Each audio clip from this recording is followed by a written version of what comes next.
Hi friends, welcome to my style cooking channel. இன்றைக்கி நம்ம Deepavali special ரெசிபியாக bakery ஸ்டைலில் ஜாங்கிரி எப்படி செய்கிறதுன்னு பார்க்கலாம். தீபாவளிக்கு ஜாங்கிரி செய்கிற ஐடியா இருந்துச்சு அப்படின்னா இந்த வீடியோவில் சொல்லியிருக்க சின்ன சின்ன டிப்ஸை ஃபாலோ பண்ணி செஞ்சு பாருங்கள். எக்ஸாக்டாக பேக்கரியில் வாங்குற போலவே வரும். இந்த ரெசிபி எப்படி செய்கிறதுன்னு பார்க்குறதுக்கு முன்னாடி நீங்கள் இப்போ தான் மை ஸ்டைல் குக்கிங் சேனலை ஃபர்ஸ்ட் டைம் பார்க்குறீங்க அப்படின்னாலும், நீங்கள் இன்னும் நம்ம சேனலை சப்ஸ்கிரைப் பண்ணலை அப்படின்னாலும் மறக்காமல் சப்ஸ்கிரைப் பண்ணிக்கோங்க. அண்ட் இந்த வீடியோவில் சொல்லியிருக்க டிப்ஸ் எல்லாம் உங்களுக்கு பிடிச்சிருந்தது அப்படின்னா இந்த வீடியோக்கு ஒரு சின்ன லைக்கும் கொடுத்துக்கோங்க. இப்போ வாங்க இந்த ரெசிபி எப்படி செய்யறதுன்னு பார்ப்போம். ஒரு பவுல்ல 1 கப் அளவுக்கு வெள்ளை உருட்டு உளுந்து எடுத்துக்கோங்க. இந்த உளுந்தை தண்ணி சேர்த்து நல்லா வாஷ் பண்ணிக்கோங்க. ஒரு 4லேருந்து 5 டைம் கிட்ட வாஷ் பண்ணிக்கலாம். உளுந்தை நல்லா க்ளீனாக வாஷ் பண்ணதுக்கப்புறம் இது கூட தண்ணி சேர்த்துட்டு இப்போ இந்த உளுந்தை வந்துட்டு ஒரு 2 மணி நேரம் ஊற வச்சுக்கோங்க. கண்டிப்பாக 2 மணி நேரம் ஊற வைக்கணும். 2 மணி நேரத்தில் உளுந்து நல்லா ஊறி வந்திருக்கும். ஒரு உளுந்தை எடுத்து கட் பண்ணி பார்த்தீங்க அப்படின்னா சாஃப்டாக கட் ஆகணும். அந்த அளவுக்கு உளுந்தை ஊற வச்சு எடுத்துக்கோங்க. உளுந்தை நல்லா ஊற வச்சதுக்கப்புறம் இப்போ இந்த உளுந்தை வந்துட்டு ஃப்ரீசரில் ஒரு 10 நிமிஷம் வச்சுக்கோங்க. இந்த 10 நிமிஷம் கேப்பில் நம்ம சுகர் சிரப் ரெடி பண்ணிக்கலாம். சுகர் சிரப் ரெடி பண்ணுறதுக்காக உளுந்தை மெஷர் பண்ணோம்ல, அதே கப்பால் 2 கப் அளவுக்கு சர்க்கரையை ஒரு பாத்திரத்தில் சேர்த்துக்கோங்க. 1 கப் அளவுக்கு தண்ணி சேர்த்துக்கோங்க. இந்த பாத்திரத்தை ஸ்டவ் மேலே வச்சுட்டு ஸ்டவ் ஆன் பண்ணிவிட்டு ஸ்டவ்வை மீடியம் ஃப்ளேமுக்கு வச்சுக்கோங்க. இப்போ இந்த சர்க்கரையை கரைச்சி விட்டுக்கோங்க. இந்த சர்க்கரை கூடவே ஒரு 1/4 டீஸ்பூன் அளவுக்கு ரெட் ஃபுட் கலர் சேர்த்துக்கலாம். ஃபுட் கலர் வந்துட்டு ஆப்ஷனல் தான், வேணும்னா சேர்த்துக்கலாம், இல்லைனா தாராளமாக ஸ்கிப் பண்ணிக்கலாம். ஃபுட் கலர் சேர்த்துட்டு நல்லா கலந்து விட்டுக்கோங்க. சர்க்கரை தண்ணி சூடாகி நல்லா கொதிக்க ஸ்டார்ட் ஆகும். அந்த ஸ்டேஜில் சர்க்கரை தண்ணியை கையில் தொட்டு பார்த்தோம் அப்படின்னா லைட்டாக பிசு பிசுப்பாக இருக்கும். நமக்கு வந்துட்டு ஒரு கம்பி பதம் வர வரைக்கும் இந்த சர்க்கரை தண்ணியை கொதிக்க வைக்கணும். ஸோ இன்னும் கொஞ்சம் நேரம் கொதிக்க வச்சுக்கலாம். ஃபஸ்ட்டு இருந்ததை விட இப்போ நிறைய பபுள்ஸ் வந்து சர்க்கரை தண்ணி கொதிச்சு வருது. ஸோ இந்த ஸ்டேஜில் வந்துட்டு நம்ம செக் பண்ணி பார்க்கலாம். சர்க்கரை தண்ணியை கையில் தொட்டுட்டு 2 விரலுக்கும் நடுவில் இந்த மாதிரி தொட்டு தொட்டு எடுத்தீங்க அப்படின்னா வீடியோவில் பார்க்குறீங்கல்ல, 2 விரலுக்கும் நடுவில் ஒரு கம்பி போல் ஃபார்ம் ஆகி உடையுது. இது வந்து ஒரு கம்பி பதம். இந்த ஸ்டேஜ் வந்ததுமே ஸ்டவ் ஆஃப் பண்ணிக்கோங்க. அடுத்து இந்த சுகர் சிரப் கூட வந்துட்டு ஒரு 4லேருந்து 5 ட்ராப்ஸ் வந்து லெமன் ஜூஸ் ஆட் பண்ணிக்கோங்க. லெமன் ஜூஸ் ஆட் பண்ணிட்டோம் அப்படின்னா இந்த சுகர் சிரப் வந்து நெக்ஸ்ட் ஸ்டேஜுக்கு போகாமல் இதே கன்சிஸ்டன்சியில் இருக்கும். லெமன் ஜூஸ் ஆட் பண்ணிவிட்டு நல்லா கலந்து விட்டுக்கோங்க. அவ்வளோதான், இப்போ வந்து நமக்கு சுகர் சிரப் வந்து ரெடி ஆகிடுச்சு. இப்போ இது ஒரு பக்கம் அப்படியே இருக்கட்டும். அடுத்து உளுந்தை வந்துட்டு ஃப்ரீசரில் வச்சு எடுத்ததுக்கப்புறம் தொட்டு பார்த்தீங்கன்னா நல்லா சில்லுன்னு இருக்கும். இப்போது இதில் இருக்கிற தண்ணியை வடிகட்டி தனியாக எடுத்து வச்சுட்டு உளுந்தை மட்டும் மிக்ஸி கப்பில் ஆட் பண்ணிக்கோங்க. இப்போ இந்த உளுந்தில் கொஞ்சம் கூட தண்ணி சேர்க்காமல் மிக்ஸி கப்பை க்ளோஸ் பண்ணிவிட்டு எந்த அளவுக்கு அரைக்க முடியுதோ அந்தளவுக்கு நல்லா அரைச்சி எடுத்துக்கோங்க. எனக்கு வந்துட்டு கொரப்பாக தான் அரைக்க முடிஞ்சது இந்த மாதிரி. இப்போ இதில் வந்துட்டு உளுந்த ஊற வச்ச தண்ணி இருக்குல்ல, அதை வந்துட்டு கொஞ்சம் கொஞ்சமாக சேர்த்து நம்ம இந்த மிக்ஸி கப்பை க்ளோஸ் பண்ணிவிட்டு மையாக அரைச்சி எடுத்துக்கலாம். உளுந்து அரைச்சதுக்கு அப்புறமா நான் காமிக்கிறேன் பாருங்கள், எந்த கன்சிஸ்டன்சியில் அரைச்சிருக்கேன் அப்படின்றது உங்களுக்கு பார்க்கும்போது தெரியும். அதே மாதிரி எந்த அளவுக்கு நல்ல மையாக அரைஞ்சிருக்கு அப்படின்றதும் உங்களுக்கு பார்க்கும்போது தெரியும். 100 ml பிடிக்கிற கிளாஸில் 1 கிளாஸ் அளவுக்கு உளுந்த ஊற வச்ச தண்ணி எடுத்துக்கிட்டேன். அதில் 3/4 கப் அளவுக்கு தண்ணியை தான் நான் யூஸ் பண்ணேன் இந்த உளுந்து அரைக்கிறதுக்கு. வீடியோவில் காமிக்கிற போல் நல்லா கெட்டியாக அரைச்சி எடுத்துக்கோங்க. ஒரு பவுலில் தண்ணி எடுத்துகிட்டு அதில் நம்ம அரைச்ச உளுந்து மாவை போட்டு பார்த்தீங்க அப்படின்னா தண்ணி மேலேயே வந்து மிதக்கணும் உளுந்து மாவு. இந்த மாதிரி தண்ணியில் போட்டு பார்க்கும்போது மாவு மேலே மிதங்குச்சு அப்படின்னா மாவு கரெக்டான கன்சிஸ்டன்சியில் இருக்குன்றதை நம்ம தெரிஞ்சுக்கலாம். இப்போது அரைச்ச உளுந்து மாவை ஒரு பவுலில் ஆட் பண்ணிக்கோங்க.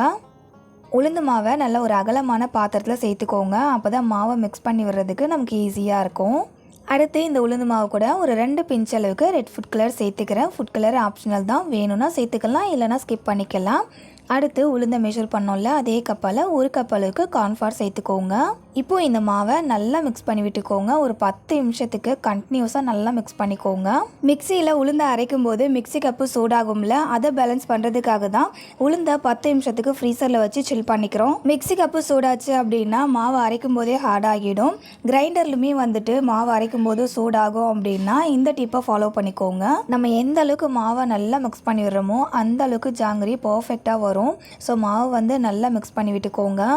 மாவை நல்லா மிக்ஸ் பண்ணி விட்டதுக்கப்புறம் மாவோடைய கன்சிஸ்டன்சி பார்த்தீங்கன்னா நம்ம மாவை கையில் எடுத்து கீழே போட்டோம் அப்படின்னா பந்து மாதிரி விழுது பாருங்கள். இது வந்து பர்ஃபெக்டான கன்சிஸ்டன்சி. அதே போல் ஒரு பவுலில் தண்ணி எடுத்துகிட்டு அந்த தண்ணியில் இந்த மாவை கொஞ்சமாக போட்டு பார்த்தோம் அப்படின்னா இப்போவுமே அந்த மாவு வந்து தண்ணி மேலே மிதங்கணும். இப்போ வந்து நமக்கு ஜாங்கிரி மாவு பர்ஃபெக்டாக ரெடி ஆகிடுச்சு. இப்போ இதில் வந்துட்டு நம்ம ஜாங்கிரி செஞ்சுக்கலாம். ஜாங்கிரி மாவு புரியறதுக்காக பால் பாக்கெட் அப்படின்னா எண்ணெய் கவர் எடுத்துக்கோங்க. எடுத்துகிட்டு ஒரு சைடு ஃபுல்லாக ஓப்பன் பண்ணிக்கோங்க இந்த மாதிரி. இப்போது இந்த பால் கவரை வந்துட்டு கிளாஸ்க்குள்ளே கோன் ஷேப்க்கு வர போல் வைங்க. வீடியோவில் காமிக்கிறேன் பாருங்கள். இதே மாதிரி கிளாஸ்க்குள்ளே இன்சர்ட் பண்ணிக்கோங்க.